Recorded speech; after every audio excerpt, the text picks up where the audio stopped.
All right, students. So right now we're going to go ahead and do 2.1. So 2.1 is, or 2.1a is size and scale types of cells.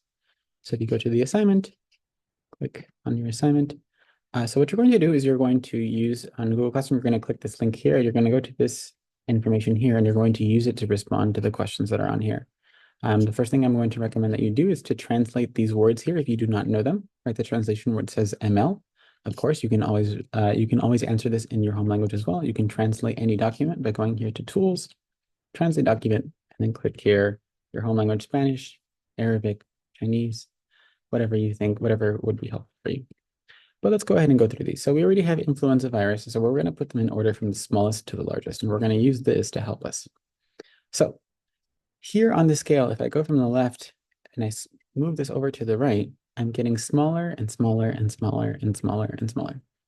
So the largest thing that we have here, the largest thing that we're looking at here is a coffee bean. And a coffee bean is pretty small, but it is much bigger than these other pieces. So we know in terms of the largest thing is that here, this coffee bean, what I'm going to do is I'm going to put a line there. Obviously, you're going to do this on your paper, not on your computer. But you're going to put a line here and you're going to put, well, a coffee bean would go here because it is the largest. Okay, move this down. Okay, so coffee bean is the largest. And you're going to continue to put all the other words. So we have coffee bean. Let's see what's next. So we have this guy done.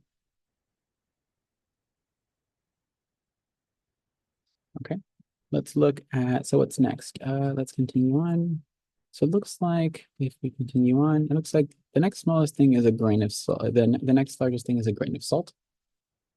So grain of salt. So it's a little bit smaller. So I'm going to move this over. Put grain of salt, a little bit smaller.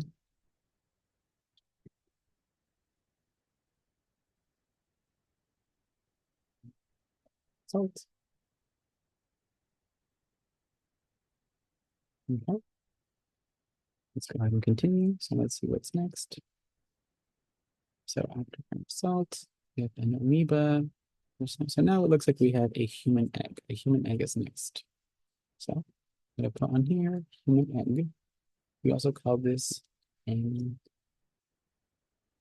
this human egg.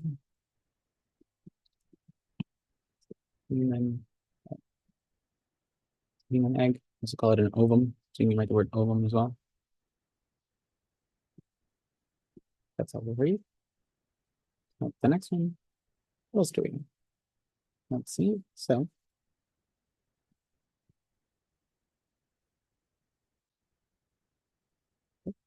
let's continue.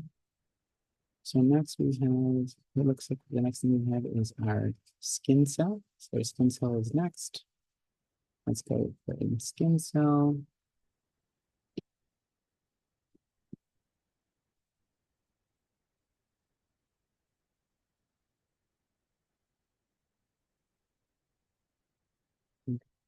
The skin cell. What's next? Let's see. Let's do, I think the next one is going to be sperm. So let's go ahead and do sperm.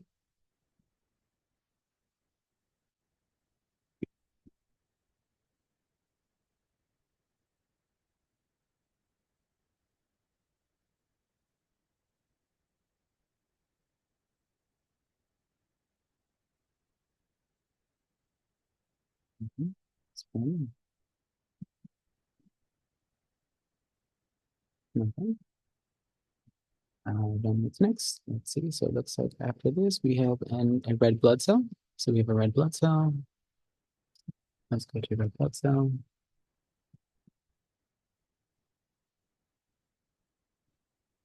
So your blood is made of these red blood cells. That's why they're red. Red blood cells. Okay. That's on the next. It looks like the X chromosome. X chromosome will be next. Let's see, X chromosome. And again, you can always write these in your own language. That's totally fine. X chromosome.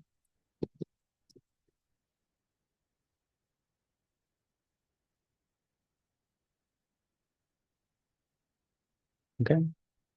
What's next? Let's see, X chromosome. Then we are going to, looks like the E. coli bacterium is next. So the E. coli bacterium, this is just another name. We call one bacteria, we call them bacterium in English. It doesn't really matter. E. coli.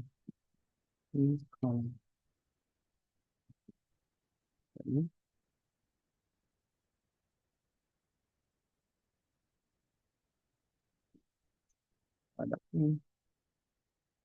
Okay, keep going, keep going. Looks like we have the influenza virus. So influenza virus is the one that we already have. Influenza, so perfect. That's going to be next. What comes after this? Let's see. So we have what's left. So we haven't done adenine, we haven't done antibody, and we have not done water molecule. So let's keep going.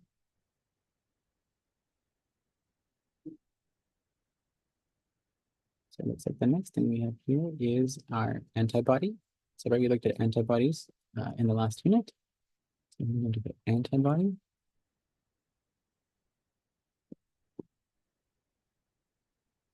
Antibody.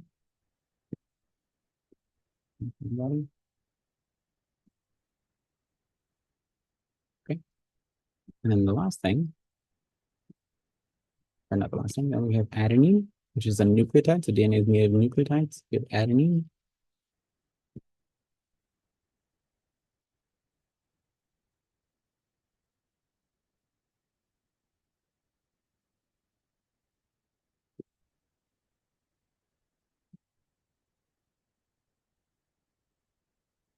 And the last piece we have here is a water molecule. Water molecules are very, very small.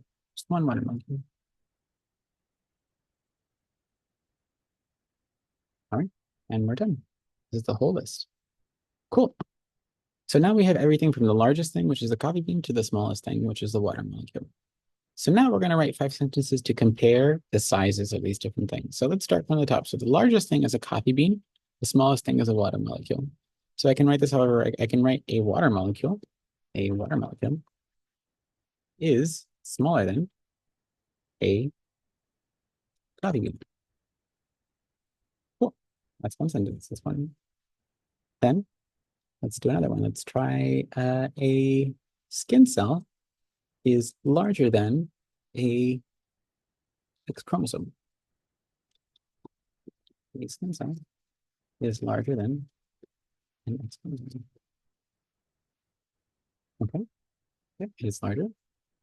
Let's keep going. So how about influenza virus and antibody? Let's say an antibody is smaller than an influenza virus. Okay, great. Let's keep going. Let's try a bacterium and a virus. Like let's try the bacteria or red blood cell and bacterium. A red blood cell is larger than an E. coli bacterium.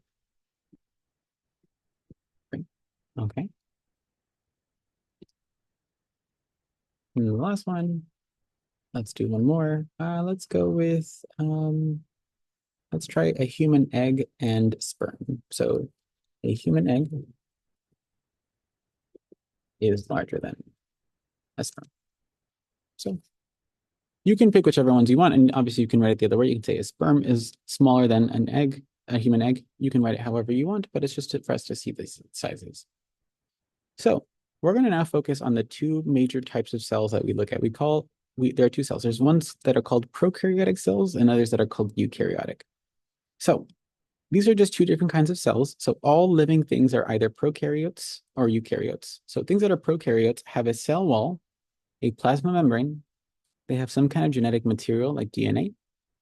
They have ribosomes. These are some proteins so what this does, we call them organelles. They're things that are inside of cells that convert DNA into proteins that the cell then uses to do things.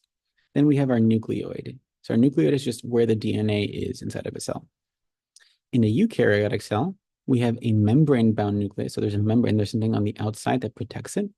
There's membrane-bound organelles. So these organelles that we had, so like this ribosome was an organelle.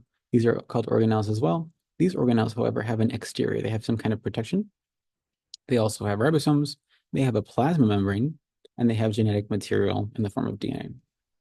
So we want to look at what these things are. So of course, you are always welcome to translate these ahead of time, but let's look at actually like labeling the words. So let's start with one thing. So what do we know that they have in common? Well, both of them have ribosomes, right? Ribosomes is in both of these cases. So I'm going to write here, both. I'm going to write ribosomes.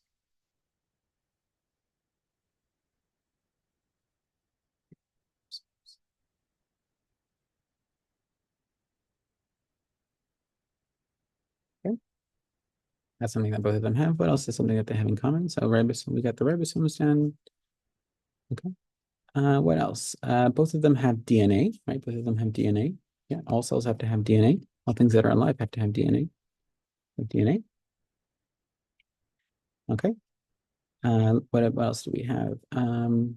Both of them have a plasma membrane. So both of them have a kind of exterior, a plasma membrane.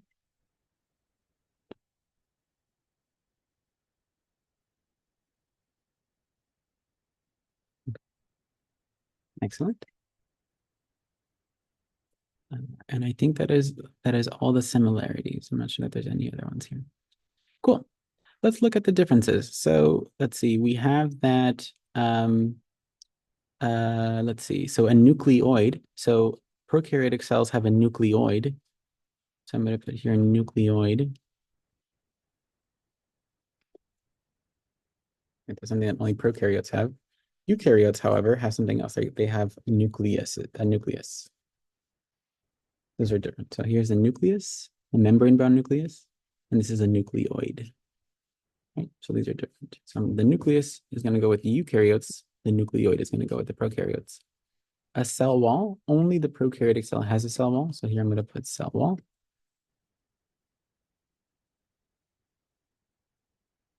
What else? Let's see. Here we have so ribosomes, genetic material, plasma. Okay, and that looks about it. So here we have organelles. So eukaryotes have organelles, and we'll talk a little bit more about what these are. But organelles are basically just these structures that are inside of our cells that help our cells do their jobs, that do the different things that cells do. Organelles. Okay. We got those done. What else is there? So the words that are left, so smaller versus, so which one of these is smaller? It's a little bit difficult to tell, but so prokaryotic cells, so all bacteria are prokaryotic cells. All animals and plants are eukaryotic cells. So prokaryotic cells are actually, so if you think about a bacteria, it's a lot smaller than the cells that we have. Like if you think about what we're looking at here, right? The bacterium is much smaller than like our skin cells. So those are cells that are in our body. So smaller, the ones that are smaller are actually prokaryotes. These are smaller. Prokaryotes are smaller. And the word's not there, but eukaryotes are larger. They're bigger. Okay. Um, so things that have membranes, so things that have membranes are things that have like covers or whatnot. These tend to be more complex. They're more complex structures. That's why they're usually bigger too. Right? In this setup, right, everything is just kind of thrown all like everything is jumbled around in there. In this case, right, there's compartments, everything is organized. So we say that prokaryotes are less complex. Like they really don't have that many different things going on, versus eukaryotes are more complex. They can do more things, right? In the same way that we can, right? We can do more things than bacteria can. Bacteria can't really move very far. They're very small. We can. But here we go. And that's about it. Hopefully this is helpful, and we will see you soon.